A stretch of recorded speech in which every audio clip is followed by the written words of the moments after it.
My next guest has a boundless, soaring voice. She is as comfortable with jazz as she is with pop.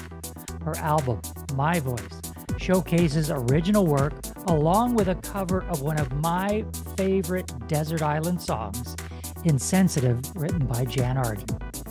She has performed across Canada and the United States and internationally in Budapest, Berlin, and Rotterdam. She writes as a solo artist and has collaborated with Juno award-winning artist Ernesto Cervini, Taetz, and electronic producer Hibernate. So, let's spill the tea with Melissa Lauren. Welcome, Melissa. Hi, thanks for having me, David. You've performed across the pond, Berlin, Rotterdam, places like that. We would consider that to be a tour outside of Canada. What are the pros and cons of touring like that?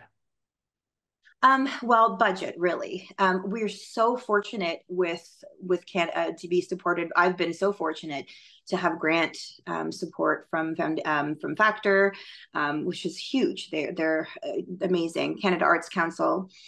Both of them have been supportive of my tours in the past. But really, as an independent artist, I'm not. It's you. Going when I went to Europe, it definitely had to be done. I had to go out by myself and use international artists. I mean, there's no shortage of wonderful musicians out there.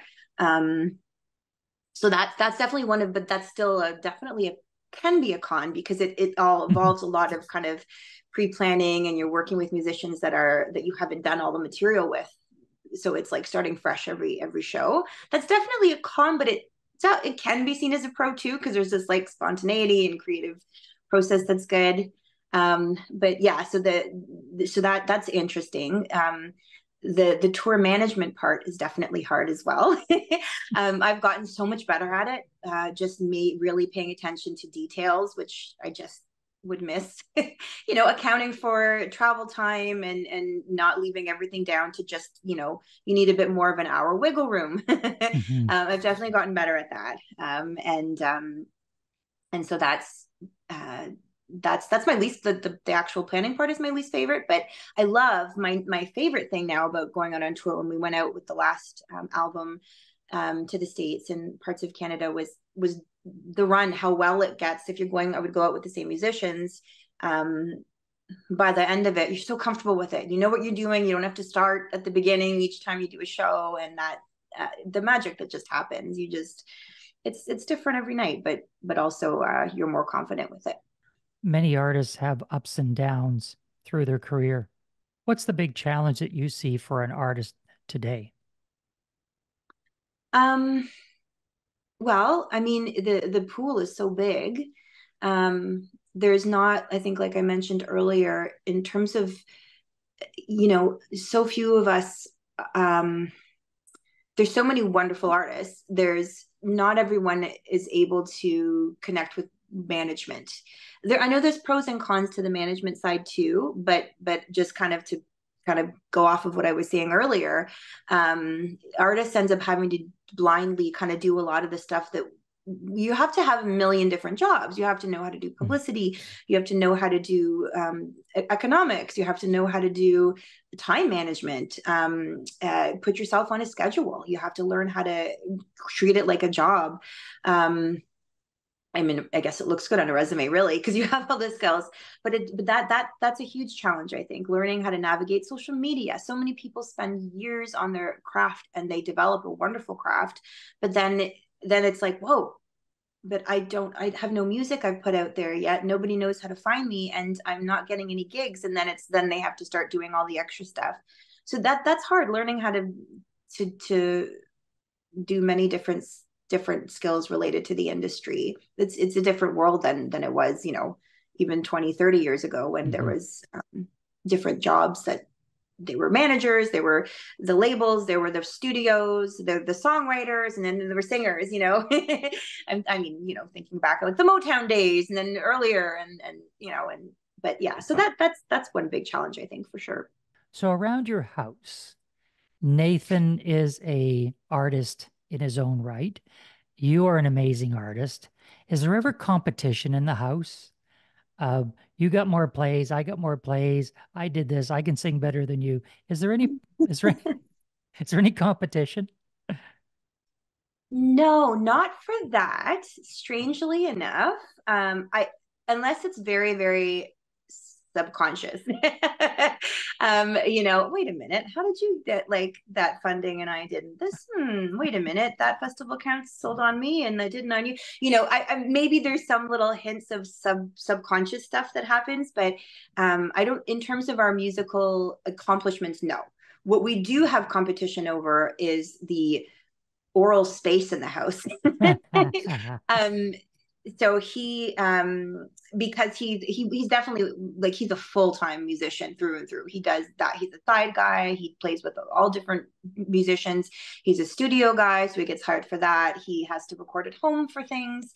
He teaches, he's got students in the house all the time. He's practicing all the time. He just picked up a banjo gig, so he's playing the banjo all the time. So there's definitely that. That's what we end up kind of that's where wait a minute, why do you get the space right now to fill up with sound?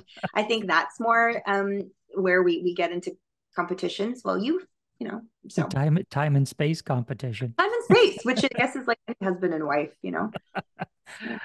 Let's get into one of the songs that Melissa wrote. This song is from the 2022 album My Voice, and as Melissa admits, some of the songs from the playlist were a result of, I'll call it, active discussions with her husband through COVID. So let's take a listen to singer-songwriter Melissa Lauren and the title track from her latest work, My Voice. My voice is a fire. My voice has wings. My voice is a crier, a climber, a beautiful thing. We'll do some skyscraping, past garden wide, then down to the other gates for a toss-up and a fight. Can you feel it moving? Past the garden ruins, he can change the 7 wonders so they match your style. Moves to keep you crying, softer than a sigh. If you listen close enough, you just might hear a smile. My voice can move mountains, it can rock and roll. My voice can take us where we've never been before. As soft as a petal when nature stirs, as fierce as a lion if you misread my purr.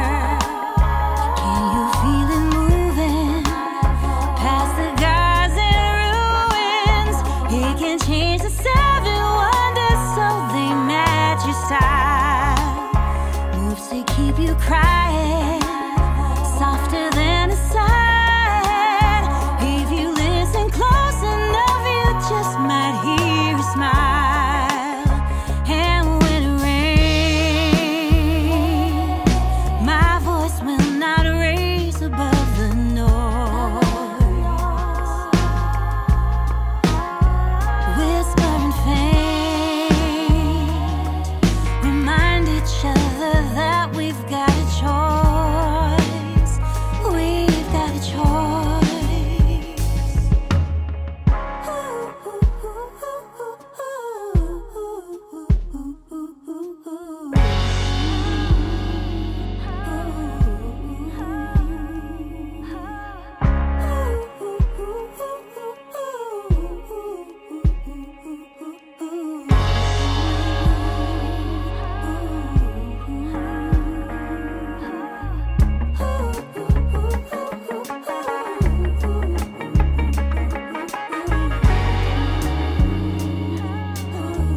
is a crier, a climber, a beautiful thing. That was singer-songwriter Melissa Lauren with the title track from her latest work, My Voice. Melissa, that song can take on so many different meanings. And as one artist said to me, I love it when people have different interpretations. Number one, I'm just happy they're listening to the lyrics, first of all. And then number two, that they take that and they kind of own that themselves, and they put their own feeling into it. They put their own version on the lyrics. What was your inspiration for that song when you were writing it? So it kind of encompasses the whole theme of the album. And the album took on the theme of the voice, the as simple as that, but as superly not simple as that, the human voice, what it can do, its capabilities. We were at a time coming out of, or in certain events were being illuminated in the world, where there was huge gaps in the inequity of how different voices were being heard, and how as human beings we have to, when we have the chance and the privilege, help illuminate other people's voices. Be silent when you need to be silent, because there's power in silence. And so the album kind of took on the main theme of that, the barriers that get between the voice and getting through to other people, the barriers between your own inner voice and how people struggle with that. And the power of many voices. That's why we chose a lot of arranging to kind of, the live show had the big choir and I choir direct. So I love bringing voices together, and that's a big part of my live performance as well. The album had songs that had to do with, one song was, a woman who, poisons her husband because a bird on her shoulder tells her to, and kind of that we played a lot with that kind of inner voice, what happens when you listen to the inner voices, what it can show up as. And then there's a song on the album where there's two people that are jailbirds, so to speak, that get together for one last dance because they can't really talk to each other, and then or two people being in the same car but not hearing each other. So anyway, so that's kind of the whole theme of the album. And this song in particular, I wanted to write something that I could show my daughter, and I wanted it to be a perspective, what a young voice could be, the power of it. My voice is a fire, my voice has wings. I wanted her to know that her voice can reach places, and that all of her voices can reach places. It's just a matter of figuring out, the language, metaphorically speaking, and the best way to get the voice heard. So that's kind of where the song was, the inspiration for this specific song. And we featured her in the video, which was super cute too. And just what the human voice can be. It could be fierce, it could be loving, it could cross mountains, it could be quiet, it could be loving, So now we come to the part of the show where we do the lightning round rapid fire questions. Here's what I need from you. I need one-word answers to these questions. Okay. Brace yourself. Take a deep breath. Here we go. What's your favorite food? Seafood? What's your favorite dish to cook? Oh my God, I'm so bad at this. I hate salmon. Best vacation destination ever? Dominican Republic. A destination that is still on your bucket list? Brazil. One word that describes you best? Neurotic. One word that your husband would use to describe you best? Complicated. Favorite movie? Back to the Future.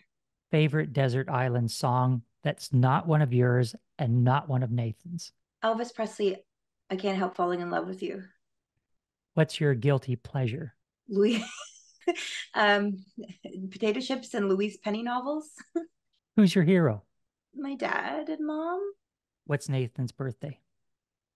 October 30th, 1980. What's your anniversary date? August the 19th. What's the pet name you have for Nathan? Mr., I think. Mr. Melissa, what's coming up for you in the future? What gigs have you got coming up?